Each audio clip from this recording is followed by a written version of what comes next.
Patrick, and thank you to all the participants this morning as well as the press. If nothing else, this is kind of an efficient way for people to participate without getting in the car and driving long distance.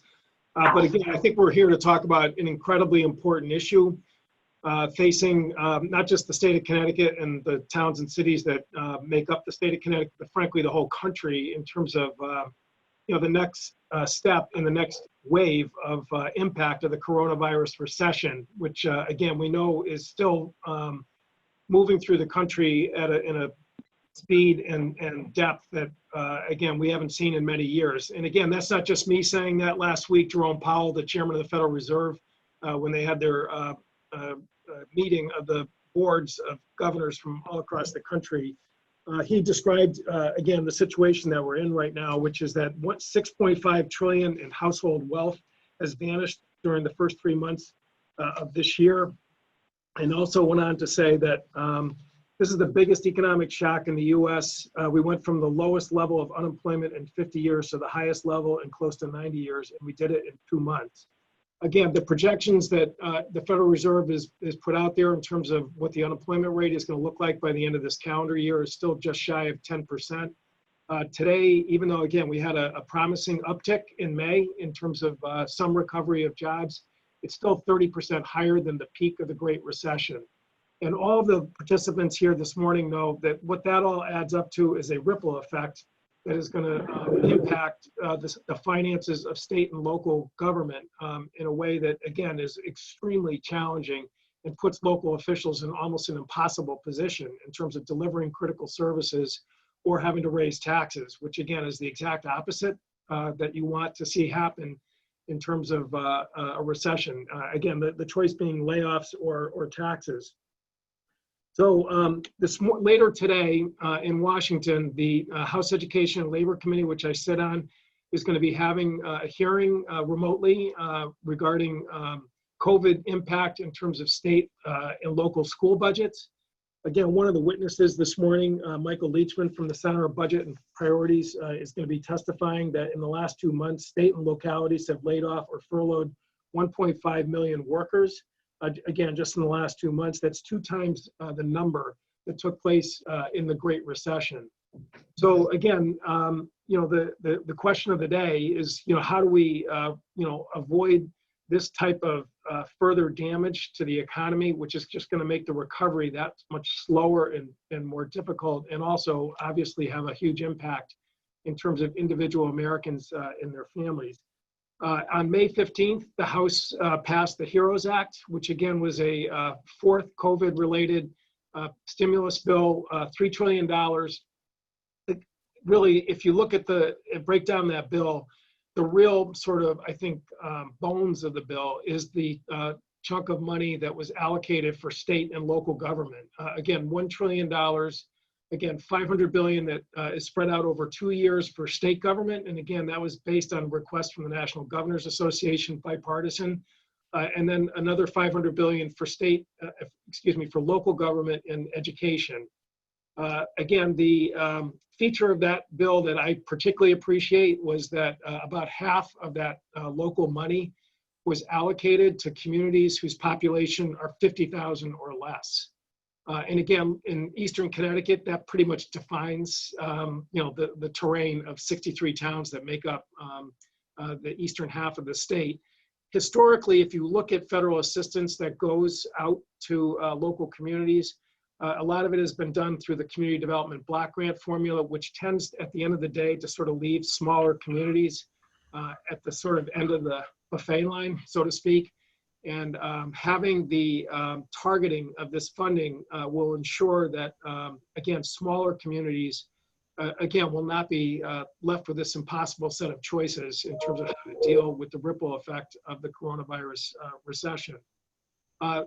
Last week, the Congressional Research Service released a town-by-town breakdown in every community across the country, including Connecticut. And attached to our press notice today, we again had a link to that town-by-town breakdown. And again, it is spread out over a 2-year period. I mean, what we're trying to do here is create a horizon as well as stability so that, again, local officials can have some predictability in terms of having to address, again, the critical needs, whether it's public education, public safety, public health, public works. I mean, all of the stuff that really makes local communities and local economies go. And again, we've got a great group of visitors here today that can sort of reinforce really the importance of this issue. Yesterday, Peter Navarro, President Trump's, one of his leading economic advisors, announced that the White House now was sort of moving towards a position of supporting a $2 trillion COVID bill. So, we're seeing really the magnitude of this issue, this economic challenge the country is facing, is already changing the political terrain in terms of building support for the Congress to move forward with another measure. Again, Mitch McConnell announced that he would support $1 trillion earlier in the week. And again, it just shows that at some point, the external events that are going on right now are really changing, I think, the conversation and the terrain. So I'm going to start by yielding to Joe DeLong from the Connecticut Conference of Municipalities, who again spoke about this issue last week in the public press. And Joe, thank you for joining us here, and maybe you can just sort of weigh in with your thoughts on this issue. Sure. Well, thank you, Congressman. First off, I greatly appreciate your leadership, not only in putting this event together, but the leadership that you've displayed in Washington as well. It's been so much appreciated by us as an organization, and I know by our Connecticut communities. Just very briefly, I also want to express my appreciation to Governor Lamont, and particularly his people in the administration and OPM, and the support that they've given us. And then finally, you're going to hear in a few minutes, obviously, from Betsy Guerra of the Council of Small Towns. And Betsy has been an incredible partner through these challenges, and I've learned so much from her. It's unfortunate, the events that brought forth me having to learn so much from her, but it's really been a great partnership. I think that you hit on it very articulately. What we're really looking at here is released through a survey done by OPM, is almost $500 million in lost revenue to Connecticut municipalities during this pandemic. And while the first round of relief through the CARE Act did provide relief in terms of expenditures related to COVID-19, it didn't provide any relief in terms of the lost revenues and how important that is. And if we don't see some relief, well, what does that mean? How is that $500 million made up? Because there are people out there who would suggest, well, we can just find a way to roll up our sleeves and cut spending and reduce our cost. Well, at the local budget level, a lot of times 80% of these local budgets are made up of public education. So the first place you have to go is to cut education funding. Now, if there's no appetite for that, and if people realize that that actually has a long-term negative impact on the state, then you go into the other areas, which could be taking money out of roads, public safety, senior programs and other social services programs for people who are in need. And when you start getting down that list and you realize that all these things have a really negative impact on our communities if we have to go there, then the other side of it is we have to protect those programs, we have to fund those programs. If we don't get the relief that we need from the federal level, that ends up being perhaps $500 million in property tax increases, which again spreads tremendous pain across the families in Connecticut, as well as really creates an even greater economic downturn and makes us less competitive. So we think it's vitally important that we get some relief. We're greatly appreciative of what was done in the House at the federal level on the HEROES Act, and encourage the Senate to do the same.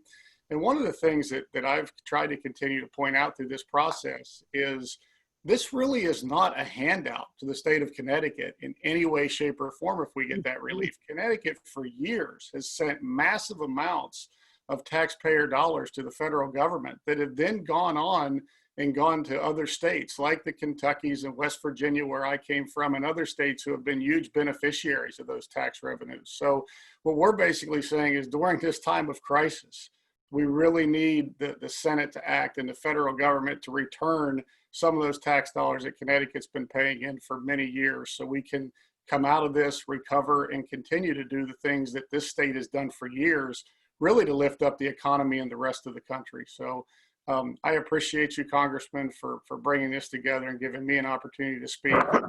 be on such a distinguished panel of presenters. So thank you. Great. Well, thank you, Joe. And so next, Rick Ives, who's the first selectman of the town of Brooklyn up in the quiet corner of Connecticut, and he'll be followed by Betsy Guerra. Thanks, Rick, for joining us. Thank you very much for allowing me to speak. And I echo Joe's sentiments. Joe, thank you for doing this, and thanks for all you do for us. One of the things, or the things that Joe talked about, expenses, education comes first. We've been cutting and chipping away at that for 20 years. Then comes roads, then comes employees. The towns in northeastern Connecticut, that's how we survive. We're constantly looking. We forget the year before. We always go back and hit expenses again. Part of that problem is that we don't have a way to deal with revenues. On a $24 million budget, $7 million comes from the state, $500,000 comes from local revenues, and the rest comes from taxes. I don't expect state revenue to go up probably ever again. It's hard to raise local revenues, so it's all based on the property tax, the back of the property tax. I got to throw in, we still need to try to actually reform. We've been talking about that for as long as I can remember. So what it leaves us is a terribly precarious position. Any little hiccup in revenues or unexpected expenses throw the towns in northeastern Connecticut into dire straits. We have one of the lowest surpluses that we've had in years because we've worked so hard to keep tax rates in a level that people can afford. We did what most towns did this year. We kept the tax rate flat. That frankly was probably not a good idea, but it was done for the right reason because we didn't think people could afford any more this year. But when you throw things that we left behind into a state financial position, when you look at next year, I'm losing sleep about that already, and we haven't even got through this year yet. So I think Joe's right. I think Connecticut has contributed for a long time to the federal government. I think it's essential that they help us here. And I also think it's essential that that be direct aid to the towns. I think that's extremely important. Great. Well, thank you, Rick.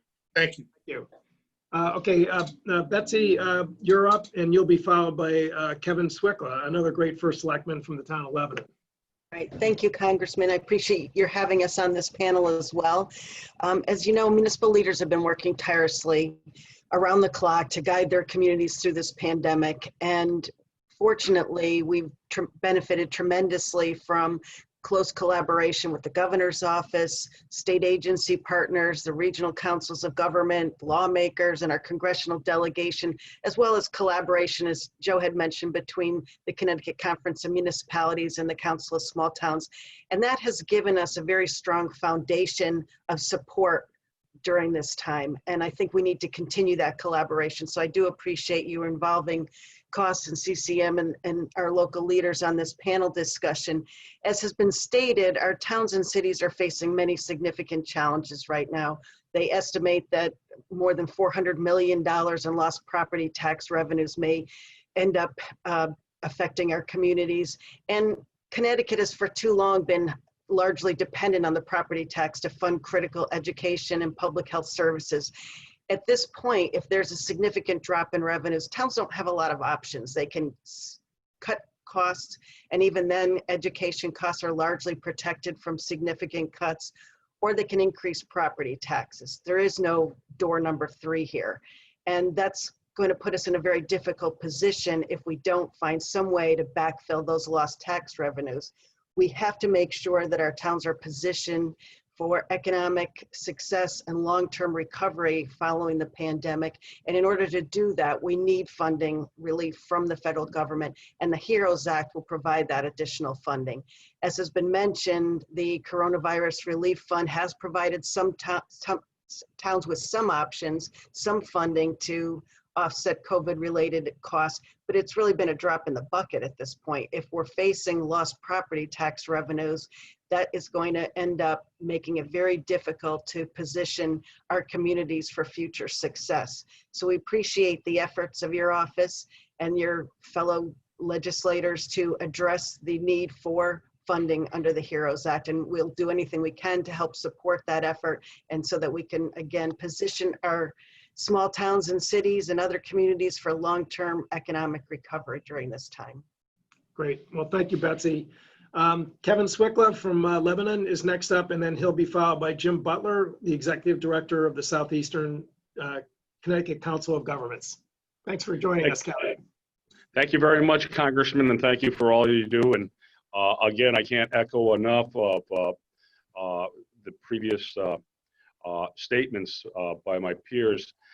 In Lebanon, we, a very rural town, but Lebanon has a large land mass, a large area, and we have approximately 100 miles of roads, and 15 miles of those are unimproved. Some of the situations, and I can just on a small town, our transfer station fees, library programs, senior programs, community center, pool programs, all these, with little fees, help our town survive. But one of the biggest things I want to talk about was the public uncertainty. We just went through our budget process, and with the, public perception, how it's going, we actually went the other way and had a 1.2 mil reduction. And one of the first things we hit was what was our infrastructure. So we're trying to address that. And you look towards the future, we stated right in the beginning, the modifications to town buildings, which also includes our schools.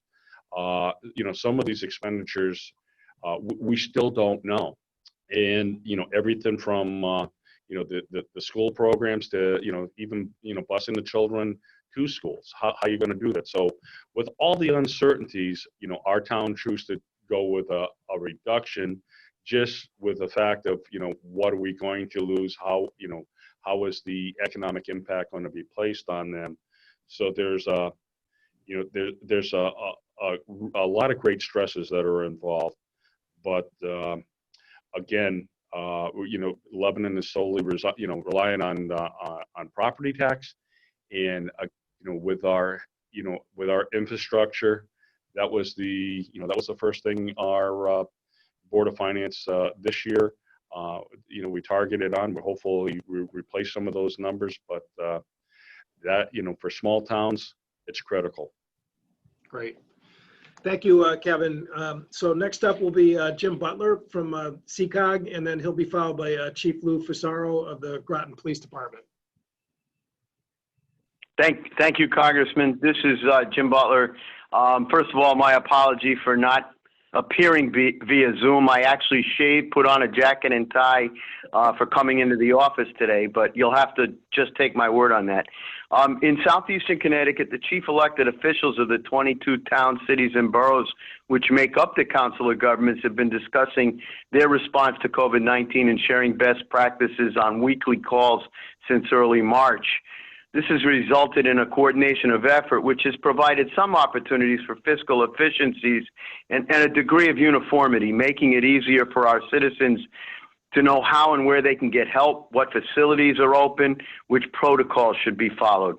Early on, our CEOs discussed and shared information concerning a number of fiscal issues, including this year's budget adoption process, the deferred tax payment program versus low interest rate program for delinquent taxes that the state provided to them, plans for how to reopen municipal facilities to the public, plans for dealing with staff salary increases next fiscal year, etc.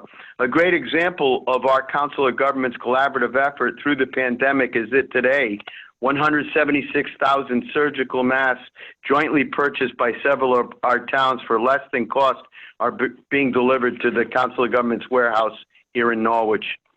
For the past 3 to 4 months, the municipalities in this region have focused on responding to the health crisis and doing what local government can do to protect and keep safe its residents, assist businesses and other entities in surviving, all the while complying with executive orders which change the landscape concerning how local governments normally operate and conduct its business. Most recently, our municipal governments have focused on seeing the economy safely reopen pursuant to the guidance and protocols issued by the governor's office. They are now also beginning to reopen town halls and provide municipal services in a manner that protects staff and keeps the public safe. Costs have been incurred to retrofit municipal buildings, purchase PPE, and perform thorough cleaning of buildings and facilities. These costs have not previously been budgeted for, but must be made, despite the fact that municipal revenues in the near future are uncertain, but will certainly be significantly impacted by both loss of state funding and due to decreasing property tax revenue. Early estimates by some of our towns indicate that opening up schools in the fall, the cost for which is already the largest share of a municipality's budget, will require extraordinary costs to do so safely and in compliance with current requirements. Our cities and towns are hurting, just as small businesses, large corporations, colleges and universities, nonprofit agencies, and others which have been dramatically impacted by the costs and revenue losses associated with this pandemic.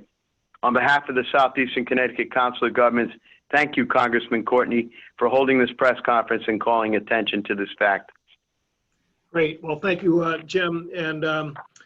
And next up, again, Chief Fasaro from Groton, who, again, is one of the towns that reported into OPM regarding the potential lost revenue, which is pretty significant. And he'll be followed by Susie Hurlburt from the Eastern Connecticut Association of Realtors to give a bit of a private sector angle on it. Chief Fasaro, thank you for joining us.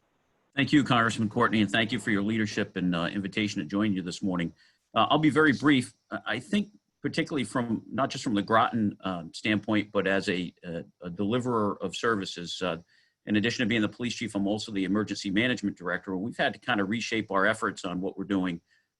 Emergency management, I think 6 months ago, people didn't pay much attention to. Today, they're very much attuned to what goes on. And we've been fortunate that we've got great partners in the state of Connecticut. When we do receive funding, it comes through them, through Demis and through our regional representative from Demis. But we're seeing a lot of the same things everyone else is talking about, and that's uncertainty.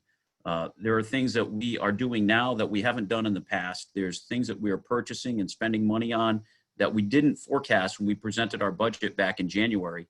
So I think a lot of the stuff that we're doing now really is we're not sure what to expect. We are spending money on everything from PPE because that source will dry up in the near future, but we're buying computers, things for people to work from home in other departments. I know other department heads are also seeing an increase in what they're spending money on, retrofitting facilities to make sure that they are safe for people to enter. We're also, very attuned to the fact that we need to do things different. Our delivery of services might be changing in the future, but we just don't know the cost and the economic impact of that.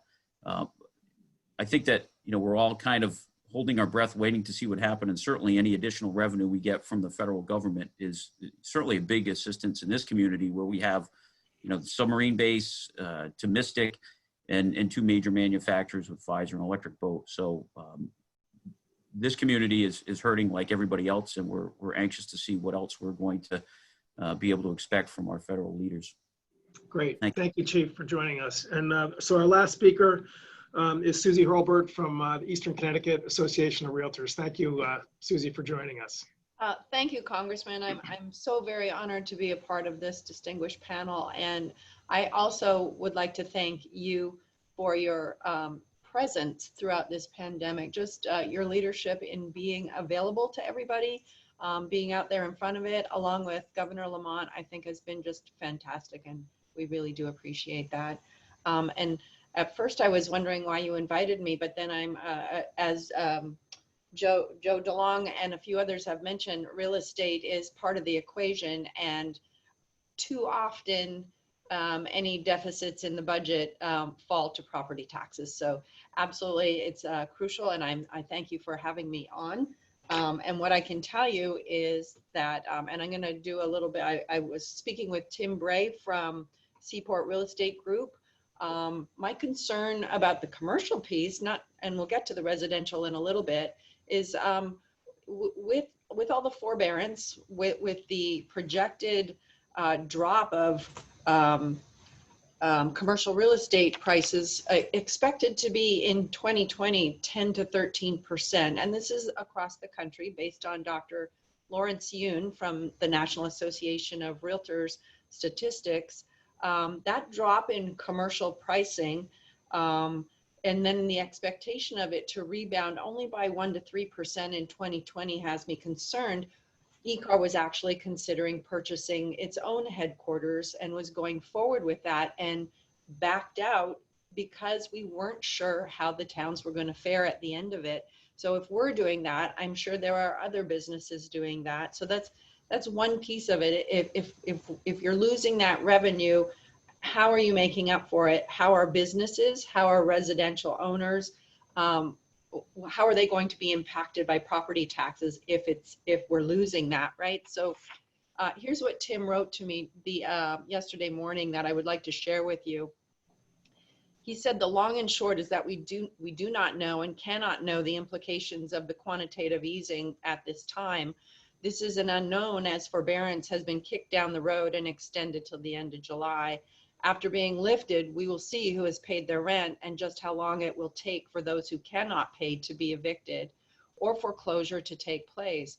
And as we know, the process will take about 6 months or so, put us into January of next year. So we don't even know what our impact is at this point, where everybody's gotten stimulus. There's the PUA is going on. So we're getting through fairly okay for the most part.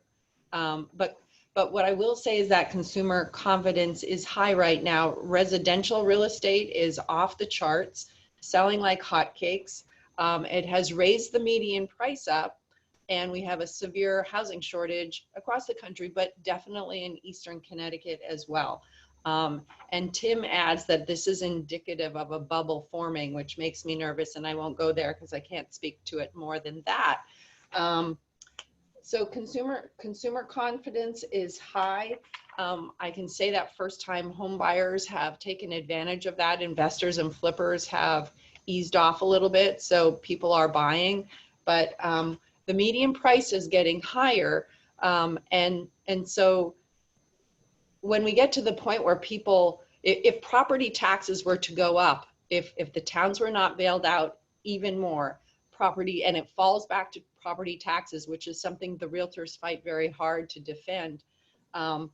If that happens, then maybe it's more beneficial to somebody to rent rather than buy. And now you've got a double whammy with losing on property tax. So that is my concern going forward. And when Joe talked to the realtors last week, I think it was a piece of the puzzle that the HEROES Act should include money for the towns to help us get through this potential problem with real estate. As we know, home ownership is beneficial in so many ways. It increases educational achievement, civic participation.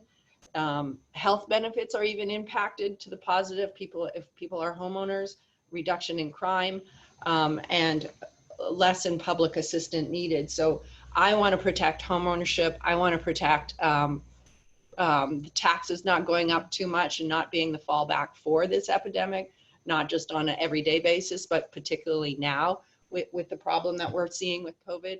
So I think that's what I want to say about that. Great. Let's see. We are anticipating a demand for apartments due to higher unemployment. And the pandemic uncertainty will delay home buying, increasing demand for multifamily properties. There is an expectation of decline on some business as people hire more cautiously. So it's a two-part issue that I'm concerned about: the residential property tax loss and then with the forbearance on the landlord, tenant, and business, that certainly is a concern for the towns. And I appreciate the work that you're doing on the HEROES Act, Joe. Great. Thank you, Susie. So again, I know we still have some time for questions. I just want to sort of wrap up by saying, I mean, certainly, at a minimum, we're hearing about the sort of tyranny of uncertainty, which is really making, the town halls and the local communities, really torn in terms of just how to proceed as we, again, are sort of in a new phase with reopening Connecticut, but also, still having to address CDC guidelines, which carry costs. And again, the economic fallout in terms of high unemployment in the region. I wanted to sort of cite two things in closing, which is number one, again, the Federal Reserve was crystal clear about the fact that, they've worked very hard through monetary policy to keep financial markets stable to the best of their ability. But as Chairman Powell said, there's a limit to what the Federal Reserve can do. At some point, fiscal policy also has to be brought to bear in terms of trying to make sure that this recession is as short and quick as humanly possible. And made it clear that, he, strongly urges Congress to move out with a fourth bill. Again, the borrowing rates that the federal government is incurring right now is zero, and they are projecting zero interest through 2021. Again, I think that's about as strong a green light as you could possibly get from the person who's the guardian of our currency and our markets, that Congress really needs to step up and act. And if you look at really the most efficient way to get resources out there, it is through state and local government. I mean, there's just no question that, number one, that stops the slide in layoffs and furloughs, which again is going to be part of today's hearing at the Education and Labor Committee, 1.5 million so far and more to come if we don't act. And also, obviously, it's going to help deal with issues, and particularly, as Susie pointed out, in the commercial real estate sector. We are already seeing, retail stores, restaurants who unfortunately are not coming back. And again, that's going to create a hole for a lot of local governments in terms of, their projected revenue.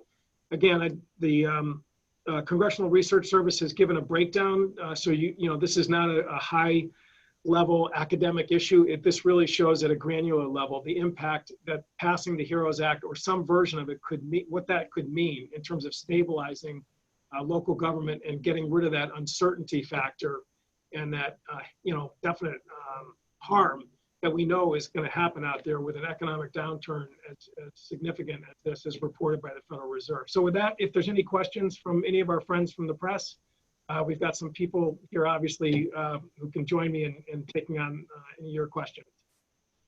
Thank you, Congressman. And to all of our press who are still on with us this morning, just a quick instruction on how to ask questions.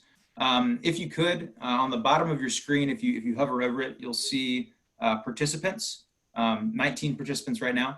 If you click on participants, the box will appear to the right that'll show the whole list. And at the bottom right, you'll see raise your hand. So if you could just click raise hand, if you do have a question, we'll bring you on and get you on live here. Our first question today comes from Keith Fana from the Connecticut Mirror. Keith, bringing you on live now. Good morning. Can you hear me? Hi, Yes. Keith. Yep. Hi. My question's for Rick and Kevin, please, and it's a matter of timing.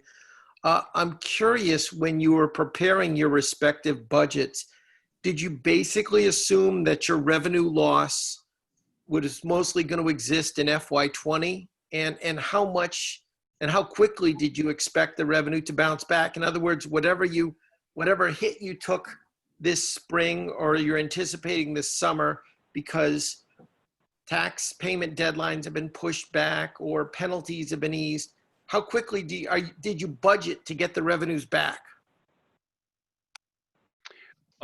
This is Kevin. Yeah, a great question.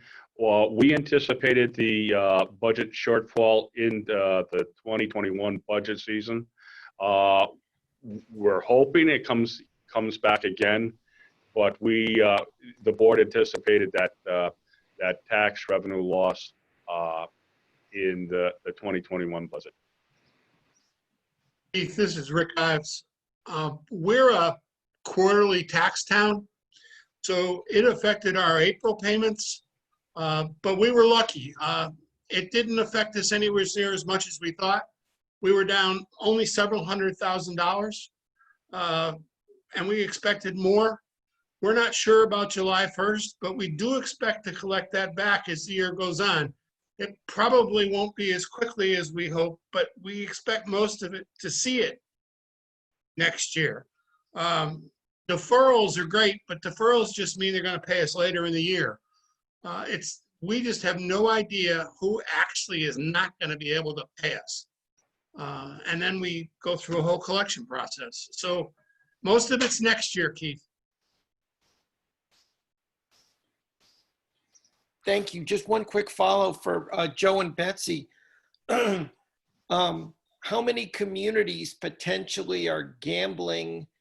And if there is a real taxpayer, a tax revenue shock, say in the fall where they start realizing the revenue shortfalls are big, how much time can the towns buy with their reserves if we still don't have a clear picture either from Washington or Hartford as to how much money might be coming to towns?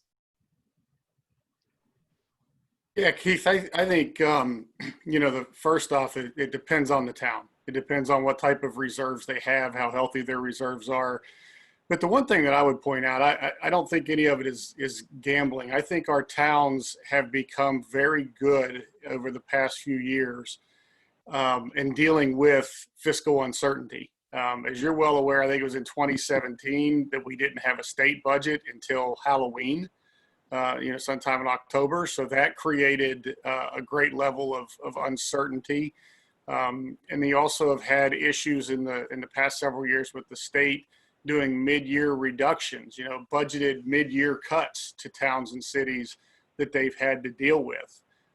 So I think that our communities, for the most part, they've done a very good job at planning for those known unknowns, if you will. I think that's something that our community leaders not only are pretty good at or responsible about, but also have a lot of practice, unfortunately, a lot of practice in doing over the last few years. But certainly you have communities out there that have very, very little reserves. Those reserves will run dry quickly. And those communities are going to be in a lot more dire situation if they don't get the relief needed in time before their reserves run dry. Right. And as we've seen from OPM's data, 57 towns throughout Connecticut have indicated that they anticipate cash flow challenges in the near term. And what that means is they're taking steps right now to issue tax anticipation notes so that they can address any kind of shortfalls. And that's troubling because I think what we've seen in the past when we've had uncertainty either from the mid-year cuts or from delays in releasing town aid road funding is what happens is that towns stall projects and they don't move forward with projects that are critical not only to their local economy, but to their infrastructure and to the jobs in their community. And so I think if we want to position towns for economic recovery, we need to make sure that they have that funding in place. We need to provide them with the certainty that can help them move forward with critical infrastructure, road projects, and so forth. Thank you. All right, thank you, Keith. Our next question today comes from Len Bestoff from NBC Connecticut. Len, bringing you live on now. Oh, well, thank you so much for having us here and having this news conference today. I'd like to ask something that's a little bit off on a tangent here. I may have missed it in the beginning, and I apologize if I did. But in terms of the HEROES Act, Congressman Courtney, can you talk a little bit about what this means for families and individuals in terms of the money they get that's a little bit different than the CARES Act? I understand there are some qualitative differences that people are going to be very happy about.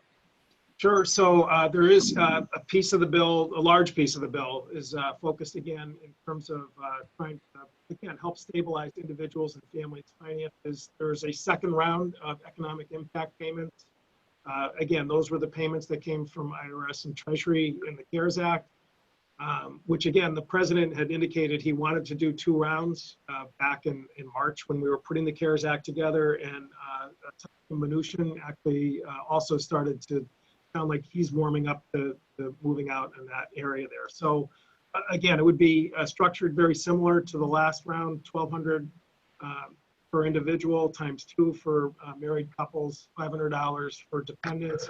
We also changed the definition of dependents. As you may recall, the CARES Act, it was 17 or less, or younger than 17. That left out the dependents who are kids in college who can go up as high as 21 according to the tax code. So we sort of made a fix on that area there. There also was an extension of unemployment that was included in the bill. Again, if I had to bet, that's probably going to be the most controversial piece in terms of whatever action the Senate takes. But again, when you look at projections of unemployment that are still just shy of 10% at the end of this year, and there's just people who just don't have a job to go back to, and the existing unemployment, particularly in other parts of the country, is so low that you're going to find people who are just sort of capsizing. So that is in the bill. Again, it is something that is going to be, I think, wrestled over with the Senate, and that's fair enough. I mean, that's our process. Lastly, there's also a HEROES Fund that was included in the HEROES Act, which is sort of to recognize all the frontline workers, first responders, the people who have been out there in the middle of the pandemic in March and April, to sort of recognize their efforts with sort of a hazard pay allotment that's in there. And so it would include, nurses, healthcare workers, actually include shipyard workers, because as many as that chief knows, EB and shipyards like it had to stay open by order of the federal government and put themselves at risk. So they I think, were recognized in the bill as sort of an additional frontline sort of worker that needs sort of recognition in that area. And lastly, in terms of individual assistance, it also includes 100% subsidy for COBRA. In other words, for workers who are getting laid off and losing their health benefits, the cost of paying COBRA is exorbitant. And rather than have them either shift over to the ACA exchanges or just lose their health coverage, there's a provision in there to pay 100% of the COBRA expense. And again, that's something that's supported by the U.S. Chamber of Commerce, the American Benefits Council, as well as obviously employee organizations. That's their quick example. When Foxwoods reopened, again, they had 6,000 employees going to work there in early March. When they reopened, they brought back 1,500. So there's still about 3,500 people who have now gone from furloughed status to full layoffs on June 1st, and they're losing their health benefits. So that COBRA subsidy would protect and extend people's health insurance through the end of the calendar year. So that's pretty much the quick tour of the individual assistance that's included in the HEROES Act. Thank you, Congressman. I don't know if I may do a follow-up for you or for anyone else who's on this, from the folks from the fine towns who are speaking with us today. How does this extra money in the hand of individuals potentially help town budgets, even real estate? I know you were talking about that as well. Well, certainly, I think, the fact that we're putting, money in people's pockets, that helps them pay the bills. I mean, and I think, frankly, that was from day one, the philosophy, behind doing that. But again, I think that when you look at, what bills people are going to pay, obviously, the most urgent issues in terms of, food on the table, healthcare, paying rent comes first. And then in terms of, whether or not, other stuff sort of falls off. Again, I think the recognition, and again, lots of economists weighed in when we put the HEROES Act together, is that state and local funding, which we did in the Recovery Act back in 2009, but actually it was only a one shot. And I think Joe and probably Betsy can talk about the fact that, that local and state money that was in there, again, the stimulus funds that Governor Rell at that time implemented, again, ran out, and the town still had to kind of grind it out, after 2010 in terms of, the economic just the recovery that was very slow in Connecticut and sort of I think impacted local budgets. So, I mean, I think the thinking here is that, we should get this funding out, help stabilize the budgets, as Betsy said, give them a 2-year horizon. Again, that's just another pressure it takes off the economy and will help, I think, foster a quicker recovery rather than dragging it out by, putting local government and state government in the hole, which is really where they're headed right now fast if we don't act. And Len, to piggyback that, the commercial building, we don't want to see a lot of empty buildings in our towns. It's not good for the collection of property tax, but it's not good for the residents not having these shops to go to and these restaurants to go to. It's just we want to avoid commercial building owners and landlords from having to close their shops and go into foreclosure on their buildings. Just the whole town benefits by the businesses continuing to be open. Thank you all. Great, thanks. Thank you, everyone.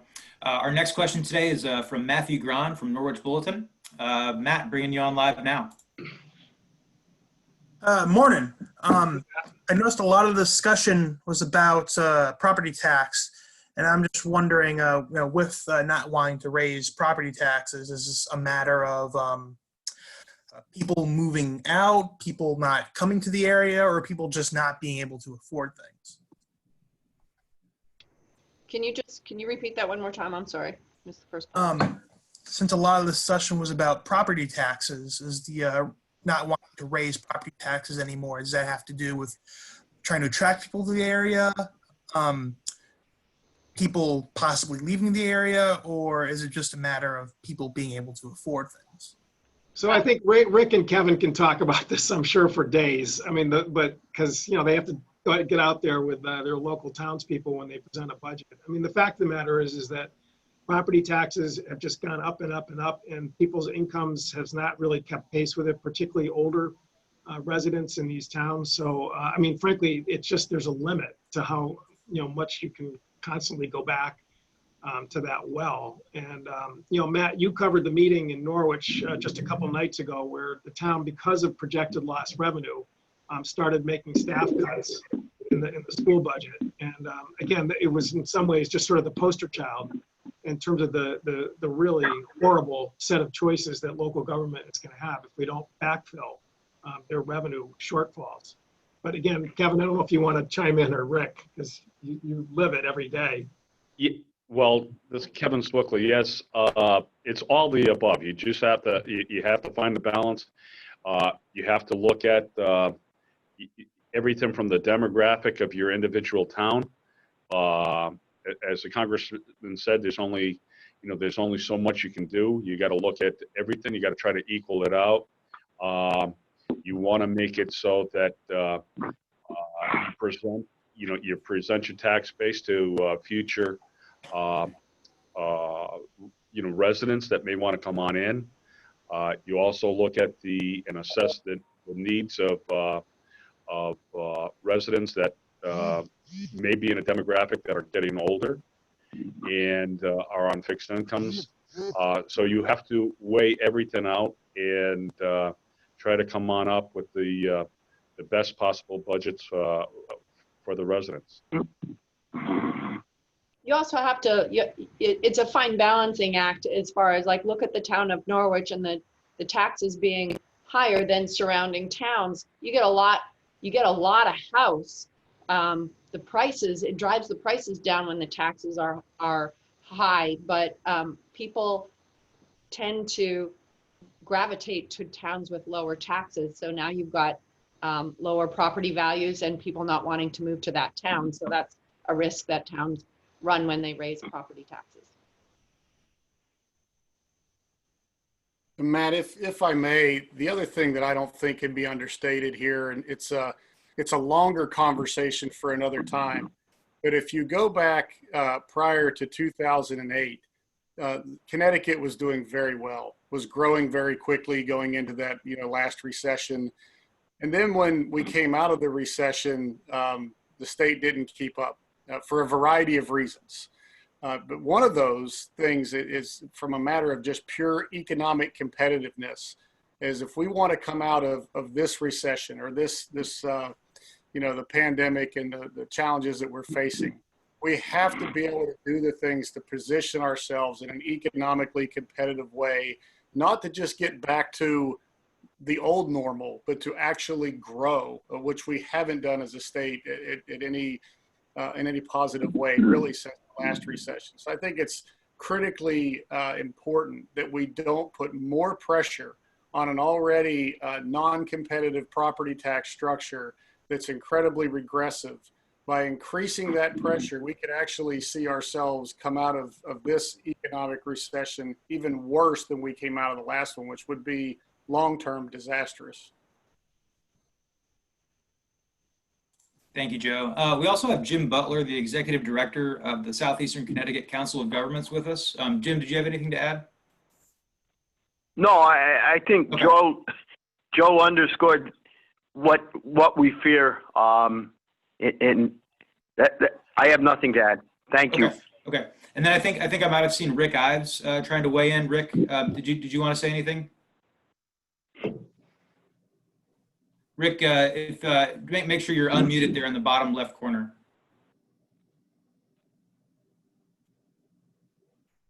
Okay, no problem. Thank you, Matt. Our next question today, I think our last question actually is from Alex Putterman with the Hartford Courant. Alex, bringing you on live now. Hi, I'm not sure anyone on this call will necessarily know the answer to this, but I noticed there were more confirmed cases of COVID in New London County over the weekend than there have typically been. And I'm just wondering if anybody happens to know, was there some sort of concerted testing effort in parts of that part of the state, or is that something that we should potentially be nervous about?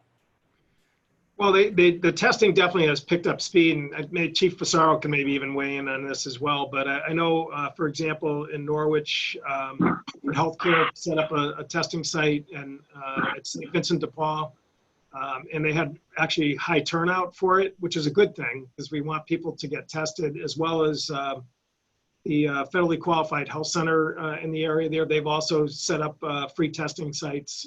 So the access to testing has definitely improved, and that is probably one explanation for why there might have been an uptick. And again, Chief, I don't know if you had any other observations on that. No, I think you hit the nail on the head there, Congressman, and we're seeing that on almost daily with our Director of Public Health from the Ledge-Lite Health District, and that's the message he's sending, is that there is increase in testing. You know, there's drive-through facilities here now with some of the local pharmacies where you can get testing, Lawrence Memorial, Backus Hospital. So it has picked up significantly in the region. So I think that is really what's attributed to the rise in numbers locally anyway. But I don't think the hospitalizations is really, trending, in a way that, we should, I mean, obviously that's another piece of this is in terms of just severity of the issue. I don't know if you want to comment on that. Guess not. Okay. Thank you. I appreciate it. Yeah. Thanks, Alex. And that looks like all the questions we have for today. So no more lingering questions. Everyone on the press side, thank you very much for joining us. And Congressman Courtney, if you wanted to close this out. Just real quick, we have any materials that people may be interested in, whether it's the Congressional Research Service town by town numbers or the testimony that's going to be delivered in about an hour and a half in Washington regarding, again, the impact on state and local government. Particularly focused on the public education piece, but we can, definitely pass that around and share it with people. And again, I want to just thank all the panelists for joining us here today. Again, it was just an opportunity to sort of foot stomp the fact that this is a priority that, again, is good economic policy and obviously is really important to Connecticut because of all the reasons, particularly the high reliance on the property tax that we have here in the state, which is, why we've got to really make sure that, the spotlight stays really hot and strong. And again, this is not mission impossible. As I said, we're already seeing movement in both the Senate and the White House toward in this direction. So obviously we want to nurture that and encourage it as much as possible.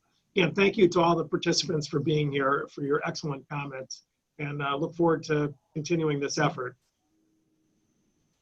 Thank you very much. Thank you. Yeah. Thank you. Yeah. Thanks, everyone.